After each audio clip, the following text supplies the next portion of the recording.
Hello everyone, আসসালামু আলাইকুম। কেমন আছেন সবাই? আশা করি সবাই ভালো আছেন। আলহামদুলিল্লাহ, আমি আল্লাহর রহমতে ভালো আছি। এই তো গরুর মাংস রান্না হয়েছে বড় পাতিলে। আজকে শুক্রবার, তো ভাবলাম গরুর মাংসের সাথে একটু রোস্ট করে ফেলি।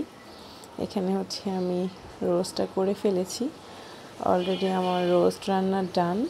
আর আমি আমার লাস্ট মুহূর্তে যে ম্যাজিকটা সেটা দিয়ে দিয়েছি। এটা দিলে কিন্তু রোস্ট অনেক মজা হয়।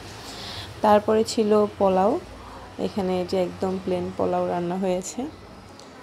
তো এই তো পোলাওটাও রান্না ডান।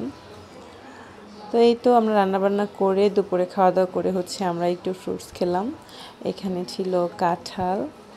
কাঁঠাল আমার তেমন একটা বেশি পছন্দ না, তবে মোটামুটি খাই। তারপরে ছিল আমার আরেকটা পছন্দের ফ্রুটস, সেটা হচ্ছে ড্রাগন। এটা আমার খুবই পছন্দ, মানে তরমুজ আর ড্রাগন ফ্রুটস এই দুইটা আমার খুবই পছন্দ, আমি খেতে পছন্দ করি। তারপরে হচ্ছে খাওয়া দাওয়া করে আমার কেকের অর্ডার ছিল। এখানে প্রায় 7টার মতো জার কেক ছিল, তো আমি কেকের কাজগুলো করে ফেললাম। আর ছিল একটা 1.5 পাউন্ড ওজনের একটা উইন্ডোজ কেক ছিল। তো এটা করার পরে আমার 2 পাউন্ড হয়ে গিয়েছিল। কাস্টমার অবশ্য আমাকে 2 পাউন্ডের পেমেন্ট করে দিছিল।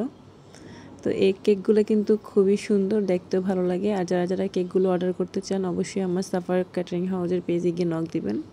আমরা সব ধরনের অর্ডারই নিয়ে থাকি। তো কেকগুলোর কাজ শেষ করে ডেলিভারি দিয়ে আমরা মুভি দেখছিলাম সবাই মিলে। আর এখানে আইসক্রিম পার্টি হচ্ছিল। এই যে দেখেন, সবাই ভালো থাকবেন, আমাদের জন্য দোয়া করবেন। আল্লাহ হাফেজ।